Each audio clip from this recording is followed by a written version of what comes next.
Hey, what's up, guys, and welcome to episode 39 of Talk4, the quickfire podcast where we ask four great questions to unique and interesting people. Behind the mic today is your host, Louis Skupien, that's me, and our special guest for today, Marcus Torgerson, who's going to be answering some questions today. Marcus, please say hi, introduce yourself, and give us a quick rundown of who you are and what you do before I shoot some questions. Well, my name is Marcus Torgerson. Who am I? What do I do? Lots. I do a lot. So the best way I'm just going to kind of sum it up is I help others not live in fear or with fear. I've been blessed to be with a gift to educate and empower others on creating opportunities to get out of fear situations or fear in their life. Awesome. That's a great way to put it. And yeah, I'm fairly new to you. I've seen a couple of months worth of content and stuff, and I have to say I love the stuff you're putting out there. It's all such positive stuff, and had a good chance to kind of have a look at your backstory and your on the About Me page and stuff, and you've got so much good stuff to spread and such an important message. And I tell you what, I can't wait to ask four questions. So if you're ready to crack on, should we get on to question number one? I am ready. Awesome. Let's do it. So for question one, tell me about your backstory, Marcus. How did you get into your industry in the first place? What was the motivation behind it? And how did it all lead to get to where you are today?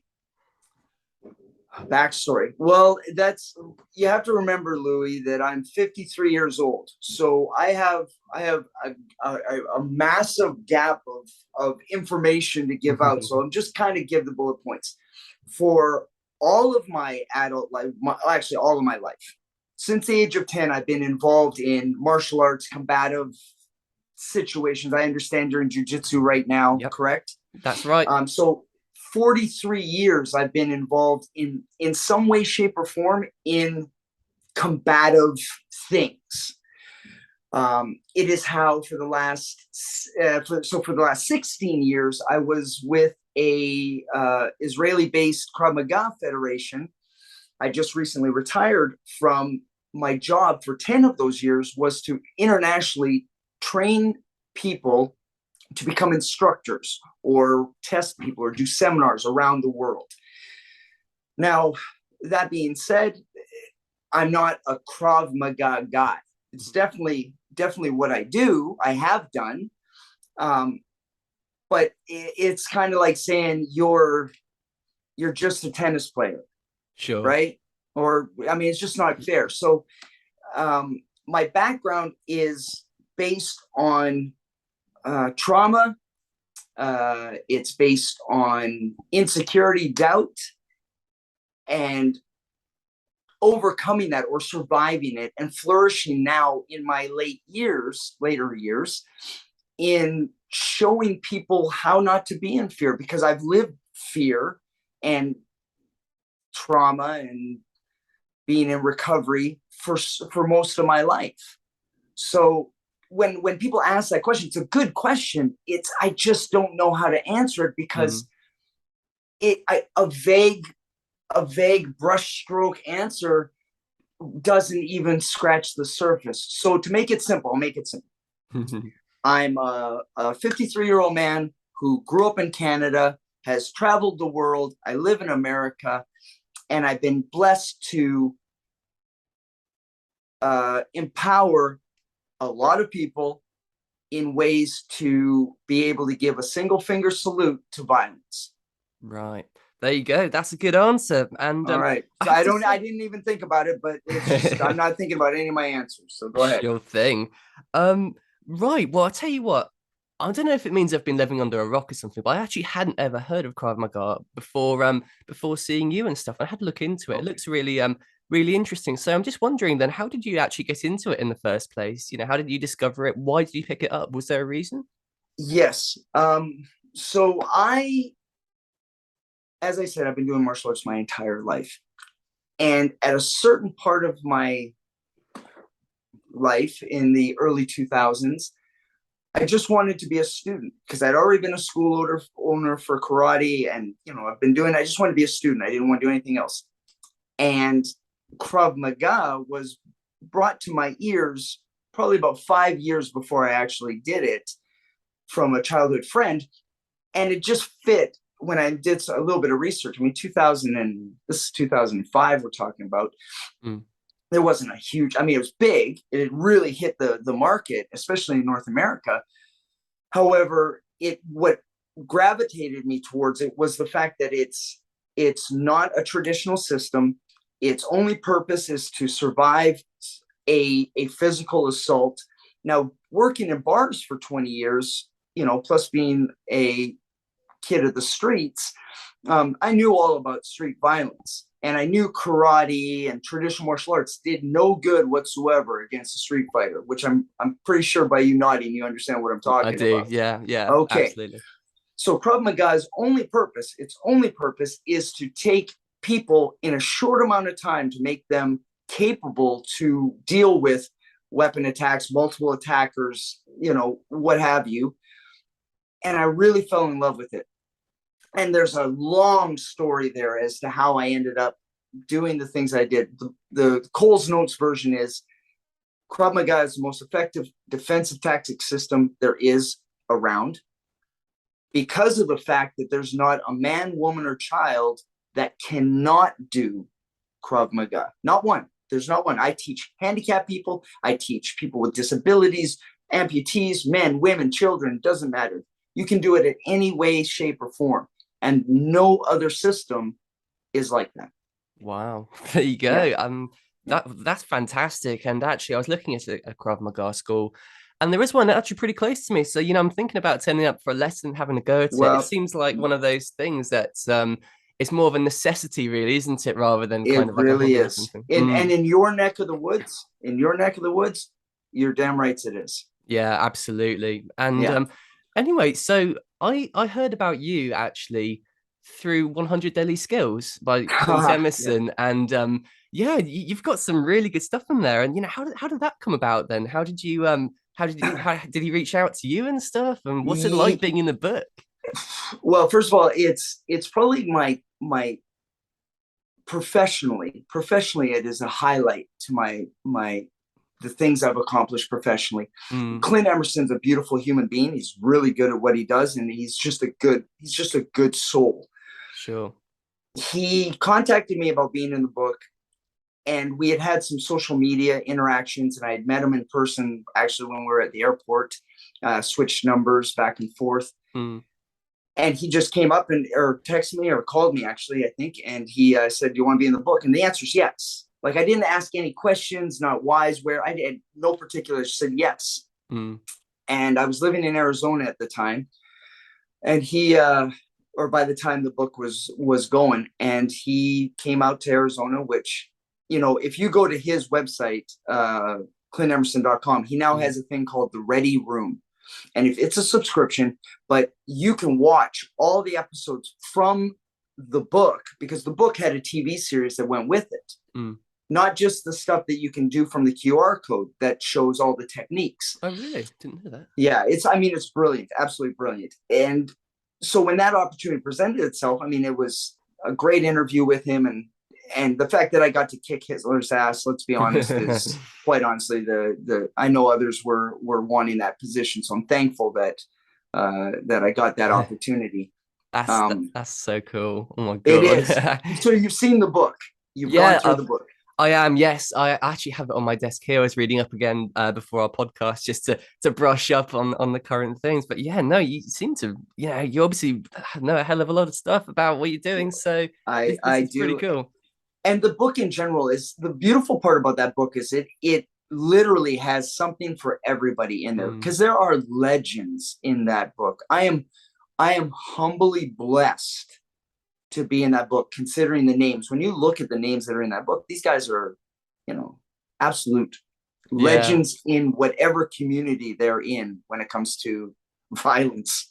They're legends. No, this is really cool as well, because I don't know if you saw, but my first ever episode actually was with Pat McNamara as well. Pat's in the book. He sure is. Yeah, there's some big names in there, and I can't wait to to keep practicing these skills. But anyway, so obviously it doesn't seem like the second question, but it is actually the second question. So for question two, Marcus, Yeah. de-escalation is one of your points of expertise, which is obviously Mm-hmm. described on your website and stuff. So Mm-hmm. what would you say is your kind of process to de-escalate a violent situation? And what would you say are some of the most important things everyone should know by heart to be able to be competent in these situations when they arise? That is, honestly, Louis, that is a fantastic question. Thank you. It is, because I want the viewer and listener to understand that, first of all, most people have had some kind of confrontation in their life, whether it's family-based confrontations or street confrontations. It really doesn't there's no difference, right? Whether if you're at a family dinner and you've got an uncle so-and-so and he's drunk and he's an idiot, you can't hit him, or you may not want to hit him or whatever, and you have to de-escalate. So I don't think it would be proper to give you should try this, but I would say using your own vocabulary, your own vernacular, to sit there and find a way to diffuse a situation. For example, if you sat there and you said, Marcus, you're a blankety blank blank and whatever, like, dude, you've been speaking to my ex-wife, haven't you? Dude, how do you know these things? No, you know what? You're a whatever, cuss word. And you're like, dude, you are, buddy, you know me really well. And I mean, I don't want to fight. You're obviously going to kick the snot out of me.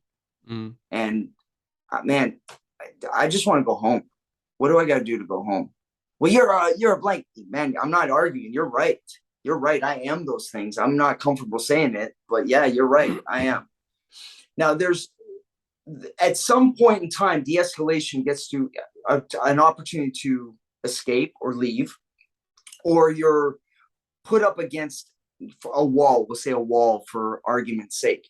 And at that point in time, you need to fight back. De-escalation, the best de-escalators come because they have the security of knowing that, listen, I don't want to fight, but if you want to open that door, I'm going to put you in the hospital, even if I go with you. So the mindset, the mentality of de-escalation really has to be, I don't want to fight. I'm going to talk my way out of this fight. I'm going to beg, plead. I'm going to do whatever. But if you decide to go over it, win, lose, or draw, we're all going to the hospital. And so de-escalation comes from a security of knowing that you can apply violence should you need to, not being afraid. De-escalation isn't fear-based. De-escalation is secure in the fact that I just don't want the headaches. I don't want the paperwork. I don't want to have to deal with the police. I don't want to have to go deal with the hospital because my hands will be torn up. I don't want to go to court. I don't want to have to have legal counsel that I need to do. Like, there's a lot of moving factors when we start talking about violence. So de-escalation is really just, I'm just saving you from all the headaches, and I'm saving me from a bunch of money and problems. Yeah, that makes sense. And I guess you have to kind of find almost like a relatability term, don't you, to start to de-escalate. Yeah, that's the way of doing it. One of the best guys in the world, this was a Jake Kondo guy from one of the original guys, and I watched a video, and I'd been doing these exact same things, but the way that he did it was just amazing. So I can't see what you're wearing. You're wearing a black shirt. Is that what you're wearing? Yes, I am. Yeah. Okay, so if you're gonna hit me, I'd be like, all right, dude, but listen, before you hit me, I just need to know where you got that shirt. That isn't like we're gonna scrap. We're gonna go. But dude, that shirt is incredible. Like, seriously. Dope. You know what I mean? Like, yeah. And if it's a white shirt, we don't want to get any blood on that nice white shirt as well. Yeah, or if you're wearing a Hawaiian shirt, man, I'm just telling you, I don't care. I just need to know where you bought it and maybe how much, because I don't know if I don't really have a lot of money. So how much was it? Was it expensive? Is it close by? At some point in time, if you can make an angry person laugh or have a pause, then there's a break in the cycle of brain to violence, right? I'm being really generic here. Now, there are people who are just so angry at themselves. They hate themselves so much that they're just going to beat you up because they hate themselves so much. And there's not anything that you can do about it except run away if you get a chance. If you don't get a chance, fight until you create an opportunity to escape. It's Right. that simple. Yeah, that makes sense to me. And so obviously, if you're going to send people to the hospital, you need to know, you need to know some martial arts. You need to know what you're doing and how to do it No, correctly and stuff. No, really? honestly, Louis, let's be honest. How hard is it? Be honest now. Be really honest. Go on How then. hard is it for you to take your tennis racket and crack somebody over the face? Be honest. Not hard at all. I've You got a don't very need strong any. shoulder backing that Yeah. swing. Okay. Let's say, or even backhanding it, or and I take a tennis racket, but now take away this tennis racket and make it any club-like motion. Anything. It could be anything. Mm, How hard is it to take your phone and smash somebody in the face? So the martial aspect, the wow, that kind of stuff is great. But being violent doesn't require any technique. We've had violence since we could stand upright, and even before then. Look at the animal kingdom. mm, So it doesn't take any real skill to beat on somebody. It takes real skill to know you can beat on somebody and choose not to. right. I see. Most of the people that I mean, I'm sure you've had to deal with some kind of, dirtbag in your lifetime, right? That's just been Yeah. a jerk. Yeah, pretty much. Never been in But a that fight guy's though, but being a yeah. jerk to you because of something that you're doing, you're saying that makes him look at himself and say, man, I hate who I am and I'm going to take it out on this guy here. Mm, Real violence, if you look at what real self-defense is, I have you as a threat. I do some action, some movement, you stumble, and I run away. That's self-defense. Anything after that is going to put me in jail. I'm going to have a whole bunch of problems, and probably my awesome opportunity for escape is now closed because God gave me the chance to go. It was like, well, dude, now, you're up a creek. mm. Because real violent people, really violent people, you only get that one shot. And after that, then they're already angry, and then their violence is always going to be better than your violence because they live and swim in the swimming pool of violence. You and I, well, you because you're a normal person, swim in happiness and sports and relationships and friendships. How are you supposed to compete as a normal human being against somebody who eats, breathes, sleeps hatred, fear, and violence? You can't. Right.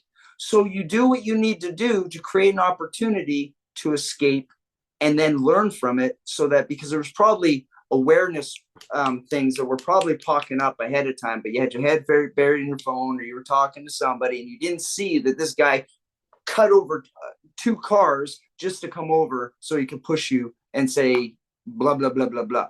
Mm, Because yeah, he woke up in absolutely. the morning and decided he wanted to be violent to somebody and decided to pick on you or whoever it is. Mm, yeah, absolutely.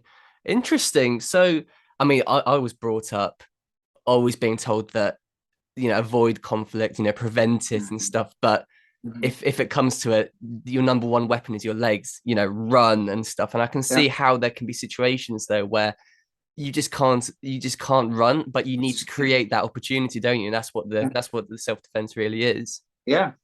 And if I'm being, and this is probably, I don't know who's going to complain about this, but really the only reason we take self-defense, we take any kind of something, is because we're afraid. So we learn movements so that we won't be afraid. And then because I'm not afraid, I end up de-escalating and not using the martial art or whatever I used anyways. Mm, So it's a lie that we're telling ourselves. I'm going to learn these movements so that I can protect myself. I now walk confidently. I walk with confidence. I'm happy. I'm just, in general, I'm in better shape. There's a whole bunch of byproducts that come from being in a combative system. Problem comes in, I can do it, and then I see that, well, you know what, dude, listen, because I know I can hurt this guy because I've been doing Muay Thai and I've got a 19-0 record. I've knocked out everybody. I'll kill this guy if I fight him. No, man, no, it's okay, whatever. I de-escalate it. Well, what did I take the martial arts for? I took the martial arts so that I could kick some ass, and yet I don't end up doing it because I'm no longer living in fear. that's a really good point, actually, and it got me thinking as well. It's I could analogy make an analogy out of it. Actually, it's a bit like money in a sense. I'd say where Mm-hmm. if you don't have money in the accounts and stuff, you're living in that kind of that almost that fear of the bill coming in, or Yeah. some kind of a problem and stuff. But if you have money in the account and it's there, you just have that Mm-hmm. confidence and that safety feeling, don't you? And that's what Yeah. I've noticed doing martial arts. It's not Yeah. it's like you're not really going to get into these situations, hopefully, where you have to use them to hurt someone, but No. just having that knowledge and knowing that Yeah. you know what to do in the situation if it Mhm. came up, it provides so much more self-confidence, and it makes you feel secure, doesn't it? It does. Well, let's say, what is the most expensive restaurant in London that you can think of off the top of your head? I mean, like expensive. Just one. Mm, I mean, the most expensive one I went to was probably like burger and lobster Oh, or something. okay. So that place. Mm. When you looked at the menu, you were looking on the right or left side, wherever the prices were, right? Mm-hmm, You're like, mm-hmm. ooh, okay. And you're doing the math in your head. You're like, okay, I can afford this, this, and this. But you're still anxious, right? And then, but when you know that you have 10 million pounds in the bank, right? You're liquid. You're liquid with 10 million pounds. And you That's the go and dream. throw that card down, or you have 10,000 pounds in your pocket. You're not really too, there's a certain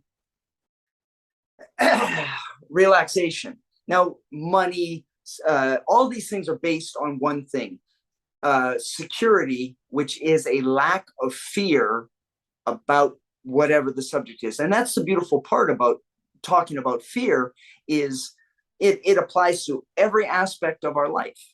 Fear and insecurity is a liar.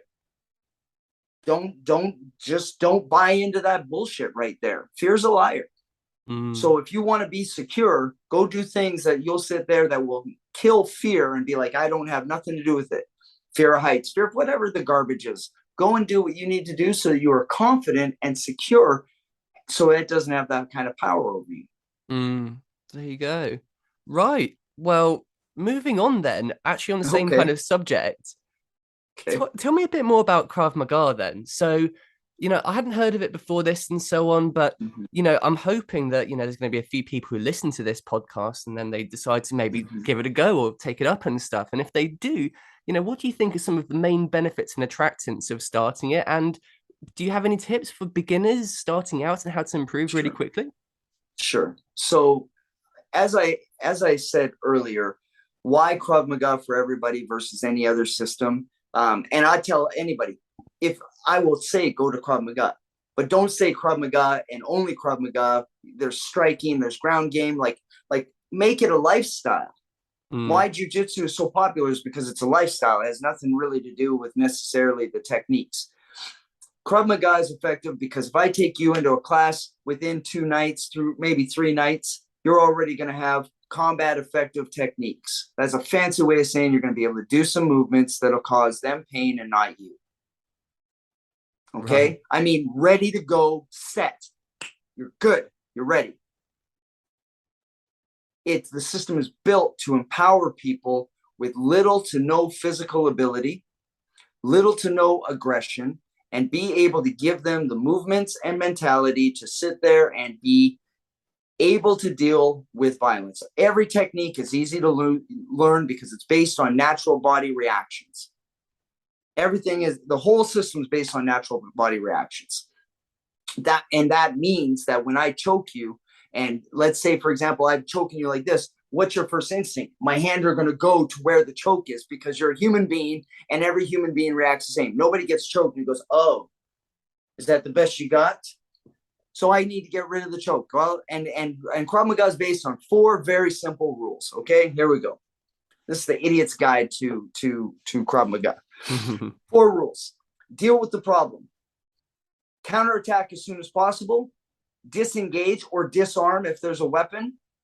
Run away. Every technique based on Krav Maga has those 4 rules that are applied to it. I see. Simple. There you go. I mean, from what I've kind of felt, I'd say, like we were kind of saying at the beginning, some of these martial arts like jiu-jitsu and stuff, they tend to be a lot more sort of competition based, don't they, with the whole points and scoring and stuff. And from what I've read up and a few of the videos I've seen and stuff about Krav Maga, it seems to be a lot more sort of applicable almost to the real world, and there's no what actually sport. happens. There's no sport in Krav Maga. There's none at all. First of all, we stab the eyes, we hit the throat, we kick the balls. Already right there, you're out of every sport ever created. You know what? I'm going to give it a go. There's, like I said, there's an academy or something like that in the town nearby to me, and yeah, I'm going to turn up for a session. I want to see what it's like, and I kind of well, feel... let me know who it is. Let me know what the Okay. Let me know who it is at school. If I happen to know them, I would be happy to make you an introduction and Brilliant. and see if we can get you a little bit of special treatment so you get a full understanding. But I highly recommend it. I recommend everybody do something where they have the opportunity for violence to be in their life on a regular basis in a safe environment. Because until you are okay with violence, it's always going to have an advantage over you. And then fear will come in, and then you will be up a creek without a paddle. Gotcha. I mean, I started jiu-jitsu mainly for kind of the health benefits and stuff. And actually I was inspired a little bit by Talk4 Podcast, but I've never been a violent person in any way, shape or form, really, in terms of like, I never learned really kicks and punches and stuff like that. And I did want to have that sort of safety and that security and stuff, and that confidence that we were just talking about in the other question. And I don't really feel like I've entirely got that from jiu-jitsu and stuff. And I wouldn't mind actually having something, like Krav Maga to supplement that and get some kind of real world skills as well. Because, it's all good having the ground game and grappling and stuff, but there's so many different elements, isn't there? And, what do you do when someone pulls a knife on you? I mean, you're not gonna armbar, you're really. not gonna get on the ground and actually there's a bunch. It's almost like a joking situation about that. Now, where since you brought up a knife, let's just be clear. Somebody brings up a knife and let's say they're just going to rob you. You're going to give them everything. I don't care if you're a 6-degree black belt in jiu-jitsu or whatever, you're going to give them whatever you want. Now, when they're stabbing you, it's important that you're able to facilitate some form of protection and violence back to be able to run away and neutralize the severity of the stabbing that's happening. And that takes time and lessons and what have you. But generally speaking, you can learn what you need in a short amount of time. That's the whole purpose of the system. It shouldn't take you 6 years to be proficient. It should take you a very small amount of time to be understanding, a little bit more to like peeling a layer to get proficient. And then obviously the more years you put into it, the better, like anything else. And I'm going to use tennis as a great analogy. When you first learned how to do a serve, you sucked. Definitely. Straight up. I'm sure there's video and you're like, oh, don't let anybody see it. Now I get you to serve now and you're significantly better. You've put in time, you've put in effort, and there's technique that goes with it so that you can make sure that you have the maximum amount of impact on that shot. Krav Maga, anything in life is the exact same way. They're still learning. We still learn the same way. We crawl, we step, we run, we jog, we sprint, we fall down. So you're going to Krav Maga, jiu-jitsu, anything, there's still a learning process that has to go through. It's about putting in the effort and changing the dynamic between you and violence. Got it. So let's say that someone listens to this and they want to pick up these skills, but they don't really want to commit to something for years and make it a lifestyle thing. How long would you say, or how many sessions roughly should you really be aiming for with Krav Maga to kind of pick up almost the basic understanding and just the bare bone essentials, just for someone if they only want to kind of, just have a quick taste of it and get the essentials knocked down? Well, and so I'm just gonna say, don't bother. Really? And I say that for this reason. If you're coming in with hey, I just need the quick fix, I need a little bit of this, make me a little bit better when it comes to violence, you're going to have your ass handed to you, because violence, street violence, you're already in the deficit. So your little 6 months, 3 months, 1 month of this has done nothing. If anything, it's educated you on how you're going to die quicker. because you're going to think that you actually have some kind of technique or movement. That's a really good Your point. lifestyle needs to be fitness, because we need a strong body. Okay. With that fitness, you're going to need to be the ability to be violent. That takes time. That takes investment. How quick? Well, I'm going to give you a question. How quick? You're a professional tennis player, correct? Yeah. Okay. So you make money off of this. Yeah, bits and bobs. It's one of those sports that's Okay. very, very difficult to make money out of. But yeah. I understand that perfectly. How long did it take you to start being really competitive where you didn't suck? Well, I mean, I've been a true tennis player really since very young. So I picked the racket for the first but when time did you start having more wins than losses? How long? I picked the racket up for the first time at 4. Probably would have done my first competition around 9 or 10, I would like to say. And I mean, I started to get really good and started to win proper tournaments probably around 12, I'd say, something like that. Okay, It takes time. Let's say 8 years. Okay, 8 Sure. years. Because you're playing people who have an investment. They want to be really good at what they do, right? Yeah. People who eat, sleep, and swim in the pool of violence, this is their life. They do it 24 hours a day, every day, for years. If you're going to sit there and try to attempt to swim in the swimming pool of violence with a haphazard, I'll just give this a little show, give this a little try. You were dead before, and now you're super dead because you have a false sense of security that goes with it. Your safety should be what you're doing for the rest of your life. It's that simple. And that can be simply, I'm taking a boxing class and my awareness of violence is heightened. If you can have your awareness to where you're aware on a regular basis, which is completely unrealistic in this day and age, because your head's in your phone 90% of the time. But if let's say you woke up and you're like, I want to make sure that I'm a nightmare for bad guys. Okay. So I got to get my fat ass into a gym, forgive my language. I got to get in shape because getting in shape is important. And then I start to feel a little bit better. I take some boxing, jiu-jitsu, some Krav Maga. I start to feel really good about it. I'm more aware. So after 8 months, I should just stop them. Doesn't sound logical, does it? Does not at all. No. So to answer your question, you make it a lifestyle or you become a victim for the rest of your life.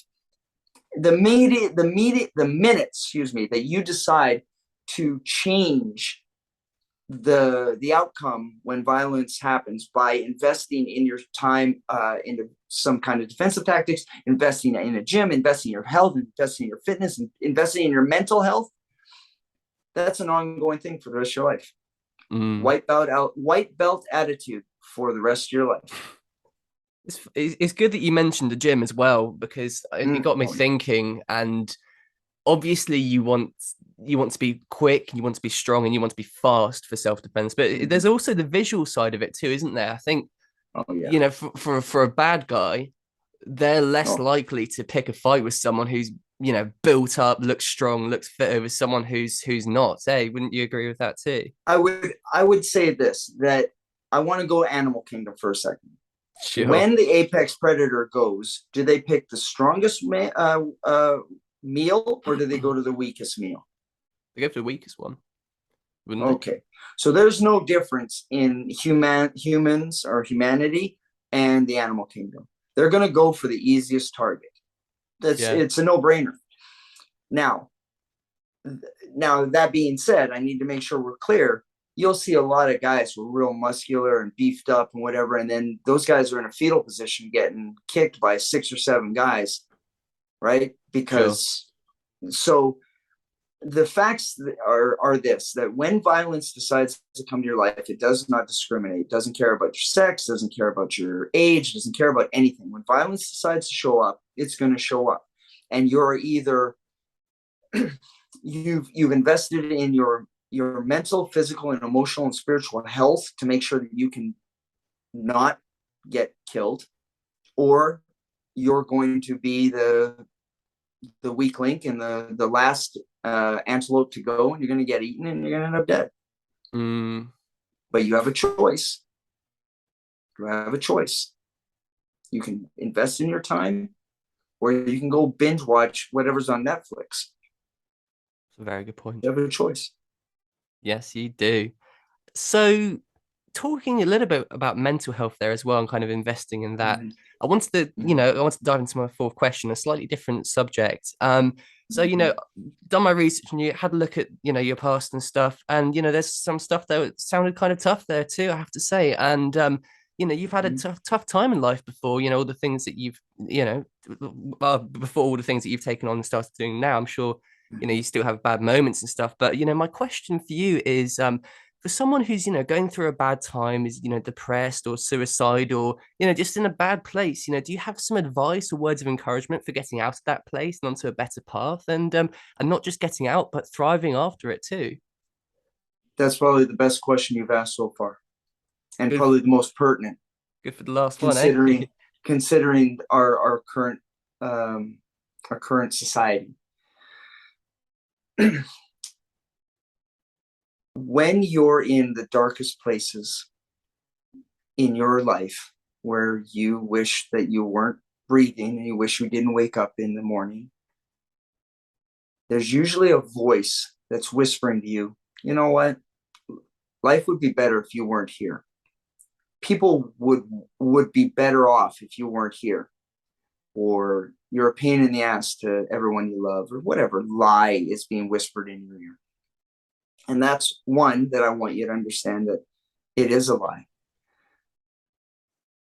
When you start trying to make permanent solutions on temporary problems that feel permanent. Now, hear me on that. Hear that last part. Your problems feel permanent, like they're never going to end. If you would take a second, and it doesn't matter whether you're 15 or 55, and look back, have I had bad times before?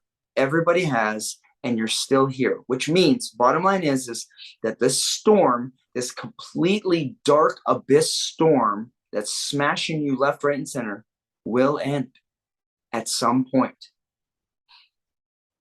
So if you have dark moments about, I wish that I don't want to be a burden anymore, I can tell you this confidently, because it's a subject I know very well. The people that love you will miss you, and they will be heartbroken at your passing. The guilt that will be with them, which is not your business, right? The guilt of, I could have done more, should have done more, is a factor. But more importantly, you will be missed. And more important than that is, you have value on this planet. If you're around people that don't make you have value, find new people. Invest time in yourself so that you can see that you are important. You have value. And everything you're being whispered in your ear about you should kill yourself is a liar. Now, I try not to cuss too much, but I'm telling you right now, it's a fucking liar. Don't listen to it. Reach out.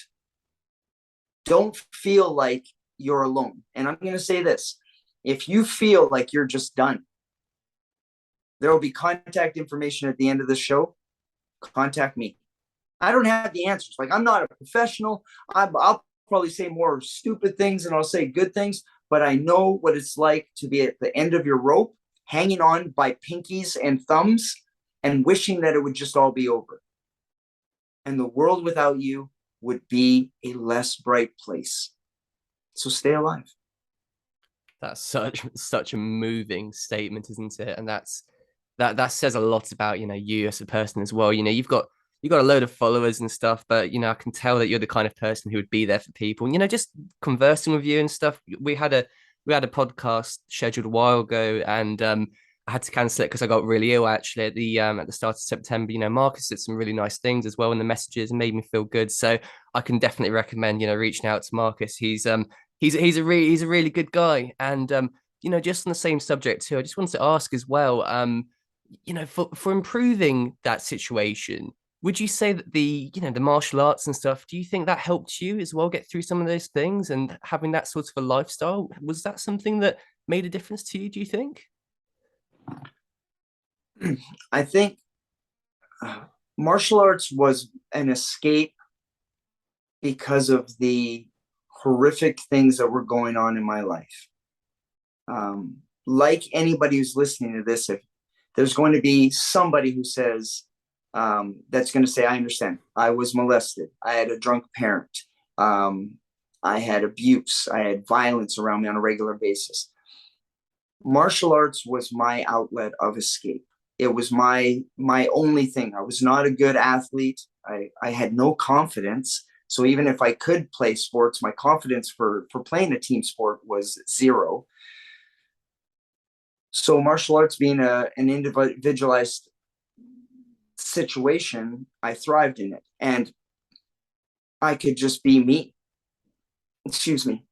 So I believe that if you invest time in anything that is not, that will make wherever you're at in a better place. And I don't care if that's sport, chess, Dungeons and Dragons, or fucking Pokemon. I don't care what it is, but if it's something that's healthy, meaning that you feel honestly better, but not an adrenaline, dopamine, fake, oh, I got a lot of likes, like you mentioned followers and all the social media garbage. Like, I'm not talking about the social media garbage of the lies. I'm talking about authentic, going to a place where that place promotes, hey man, you are welcome here, and you're a fuck up, I'm a fuck up, and that's okay, and let's just go and have a good time. If it's an environment that brings out a good part of you and where you actually feel lighter, then I'm going to say, yes, go and do that. If it's a place where you don't feel lighter and you feel stressed and anxious, then don't go. But don't let fear be the reason you don't leave your house and to go and try something that you're thinking about. The hardest part is putting your foot through the door, whether it's jujitsu or a dance, like you want to learn how to do the rumba or ballroom dancing, or maybe you want to learn clay, how to use pottery or archery. The hardest part is getting the courage, the perceived courage of showing up. And it's real easy in this day and age to be, I just do everything online. We need social interaction. Even if you're an introvert, which I am, I'm an introvert. I just have to make myself an extrovert because my job for so long was to sit there and get people riled up. So I understand the idea of shutting in, but it's not healthy. We need to have interactions with people, and like school. Nobody likes school, right? Nobody, very few people, unless you're a cool kid. And then, everybody likes school. But generally speaking, school was like our one memory of how do we deal with social interactions. Well, I'm socially a retard, so I'm just going to stay home. No. Find what you want to do a little research online, find the place that makes you go to different pottery classes, or and I know I should be leaning more towards like ha ha, but not everybody's going to want to do ha ha ha, even though they should. I want you to build the confidence in you so that you know that you can go and do whatever you want to do. You want to go and learn tennis, and from tennis you go to pottery, and from pottery you go to archery, and then archery you go to jiu-jitsu, and you're just building more and more confidence from it because you got rid of the first part of fear, which was not allowing the liar in your ear to have any power over you. You can go and do those things, and you will not be ridiculed. And if you're ridiculed, you know that that's not the place for you, and they can go do bad things to themselves. I'm really trying not to cuss. And that's why it's good to be with the UK, because I can do this and only the UK people know what that is. So it's okay. That's a very good point. And that's a fantastic answer. Thank you for that. It was very moving. But I just want to ask as well, so let's say you've got someone listening to this right now, someone who hears a little short clip of this or something, and they're so deep into that lie, that little liar in their heads, and they still think when they're considering your words that they just don't have value to the world and everything's gone wrong. They're in a shocking place and they're just doing damage to the people around them and stuff. do you have anything that you could recommend them do just to prove your point, to just get up and prove to themselves that they do have value to the world? Yes. So first thing, if you're listening to this, I want you to show grace to the person you were when you were an asshole, or you did things, or whenever the darkest part was where it was just bad. And it doesn't matter whether you were bad to somebody or badness happened to you. Show yourself some grace, because you know what? You're not the same person now that you were then. And the person you are right now has survived that. This is something that the lie never tells you. You've made it this far. You have survived 100% of the days, your bad days. You've survived 100% of your bad days. That's a miracle. It's fantastic. Take a breath. Listen to music that makes you happy. Watch movies or TV shows that make you happy. Hear me on this. Don't listen to that music that bums you out or it lets you get angry, or you watch movies that influence the fact that, yeah, I'm just a piece of shit. And remember that you were put on this earth for a purpose, and your job is to search for that purpose. Don't quit. Don't listen to the lie. It's a lie. It is a freaking liar. You will have brighter days sooner than later. Perfect point. Exactly right. And I totally agree with what you said about music as well. And it has such a positive influence on people, good music and authentic, nice, positive music. But I don't get it. I look at, sometimes talk to my friends and stuff, and they've had a shitty day, or something happened, they've had a breakup, or there's been some bad news, or someone's, upset them or whatever. And you would think that you want to reverse that situation and those feelings with positive, good, happy music. But people, they make it worse by listening to sad songs in sad times. And I know that that's the kind of the attract, and that's the side of it that, you kind of want to almost live in that moment a bit. Sometimes I know how it feels, but I think that's something that should really be talked about, and people should kind of recognize that they're sort of making themselves feel almost a bit worse in that situation with negative music and stuff. Do you think that? Well, have you heard the saying, misery loves company? Yes, loads of times. Okay. Great right quote. So when you're miserable, there's a voice in your head that says, you know what, you're the world sucks, and you had a bad day, and you got dumped, or whatever the event was, and you have a choice to not do it. But there's a voice that says, nah, you know what, you should have that ice cream, you should have that food, you know what, this is your comfort time, man. You need to be comfortable because you had your heart broken, you had your life kicked out of you, and you should just sit back, watch a movie, and just feel better by putting shitty food in you. You should have a drink. You should have a drink. And you know what? You should do some kind of a drug, and you should do all these things, and it'll make you feel better. And it's a lie, because the misery wants that company. It wants more of you. It has a little bit of you, and it wants all of you. And then before you know it, you're waking up and you feel like shit, and you did something wrong. And then there's guilt, or a plethora of things. I have a very simple, my own methodology. If I'm in a bad mood, I do some kind of a workout, some kind of workout. And by workout, I mean I have a thing where I try to do 50 burpees under 3 minutes, and I'll beat the time once you have, try 50 burpees in 3 minutes. And there's probably people here who are like, I can't do 2. Well, then do 2 and try for 3. But the point is that, one, the physical aspects of doing the physical workout, all the chemical dumps that happen from the physical workout changes for a split second. It helps with the negative stuff that's going on. So there's already that. So you're starting to feel a little bit better. Don't eat. I have a rule where it's I cut everything in half. If I want ice cream, I take it and I cut it in half. I just have half. I have enough to satisfy whatever's the miserable part of me.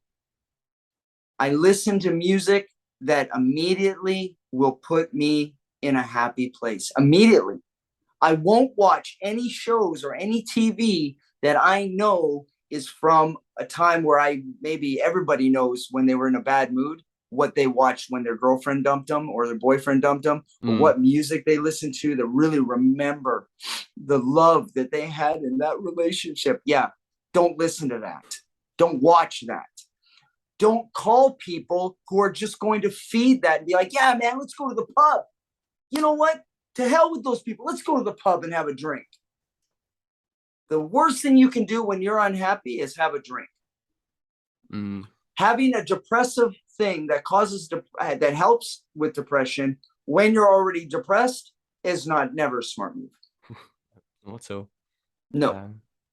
Very true points there. And it's such a deep subject, isn't it? There's so much to talk about with it. But, you know, what you just said a moment ago as well about, you know, misery loves company. So true. But the opposite is the same too, isn't there? And I have to say, you know, when you're in a situation where you're just not feeling good and you've had a bad day or something, the attractants are, you know, the comfort foods and to just stay in bed and or binge watch that show and stuff. But at the end of the day, when you've done all that, you just feel worse about yourself. You just feel so much worse. Well, it's guilt. Yeah, it's guilt. It's guilt for making bad decisions. And guilt is a liar. Yeah.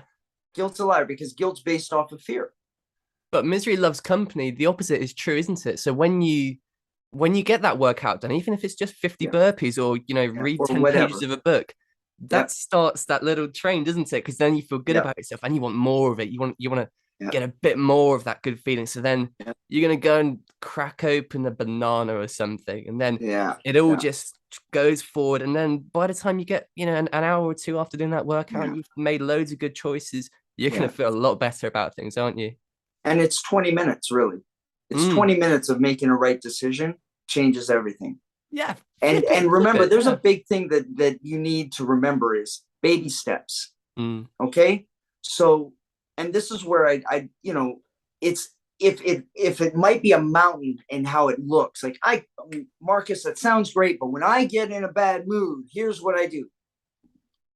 If you do 3 things every single time you're in a bad mood, just do 2 of them. Or cut them all in half. Right? Yeah. Go for a walk. Go and, like, if you're like, I'm going to binge watch a whole season of this. Okay. Halfway through the season, get up off your ass, go for a walk, do some push-ups, do something, phone somebody, tell them that you love them. I want you, seriously, if you sit there and you know you've got a mate that is always there for you, not a negative one who's like, oh, let's go to the pub, but somebody who's just like, hey, man, I love you. All right. Now, this is, I got to be careful with this because there are people who feel like they got nobody. And it's just not true. Okay. It's not true. I haven't yet met anybody who's died and nobody showed up for the funeral. So what we perceive isn't truth. That's a lie too, because it's lies that are like, oh, that's the reason why depression is so big. It's a lie. It just feels real. So reach out and just tell somebody I love them. Not I'm in a bad mood and my dog's dead and the gray skies. None of that. Just, hey, man, you know what? I love you. Or, hey, Louis, what's going on, buddy? What's going on? How's your tennis match that you went to last time? I saw that you sat there and you hit that guy right in the forehead. Did he get out of his coma? Is he okay? The hardest thing, this is very selfless, and it's probably not going to wear well with people who are in a bad mood right now. But when you're in a bad mood, try being a bright light for someone else. Values. And I'm telling you, because I know it works. If I'm and it happens all the time. Most of the time when I get on and do a live or something like that, I got the enemy screaming in my ear. So usually I'll immediately go and be like, hey, what's going on? And then somebody from online will be like, hey, what's going on? Or I'm having a bad day. And my ability to be a bright light for someone else, like right now I got one of these stupid ring lights, right? You know the ones I'm talking about? Yeah, I've got one too. Now, you see how it's reflecting, right? So I want to imagine that this is somebody being a bright light to me, and it ricochets off of me and goes back onto them. You can being an illumination for somebody immediately comes back onto you. And that's just a deep way of saying, look, be nice to somebody when you're in a bad mood, and you'll feel better about yourself. Because we get a dopamine drop on that when we've made somebody laugh, when we made somebody happy. And it's important that we can, if we do more for others than we do for ourselves, the enemy can't lie to us and tell us we're useless. And when we're miserable, we feel useless.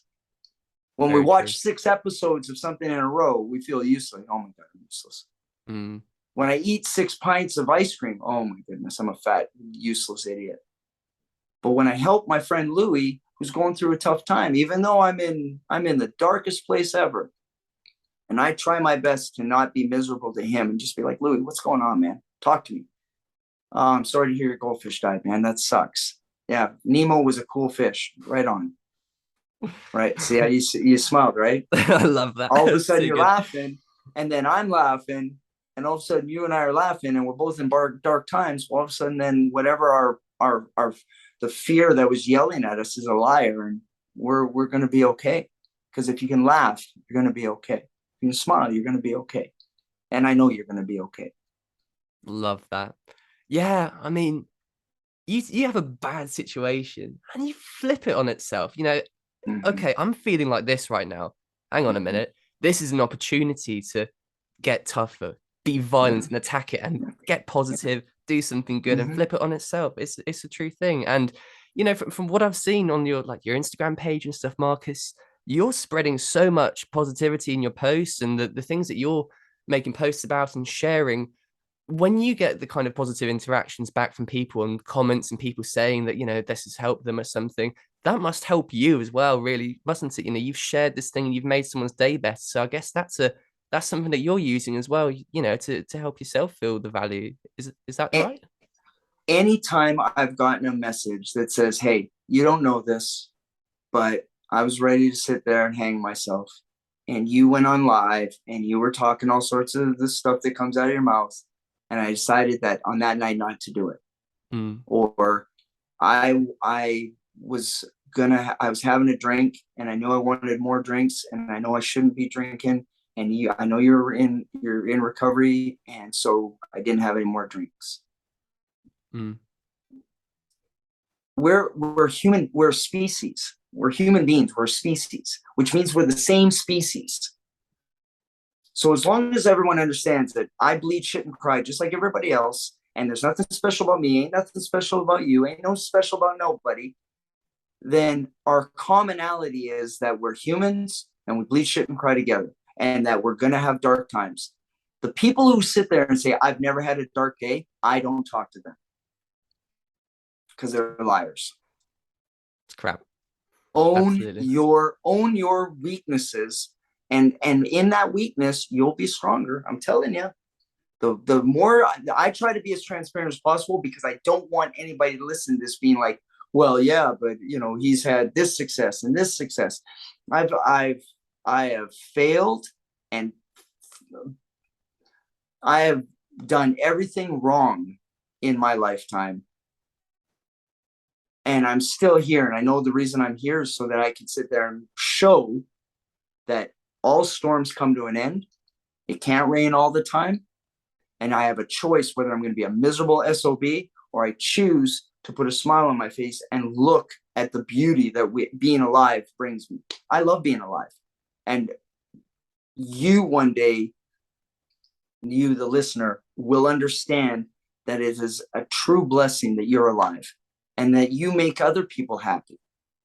You just can't see it because you're being told a lie that you're miserable, grumpy old people. Like, look at all the grumpy old people in your neighborhood. I bet you there's some old, crusty bastards who are just salty.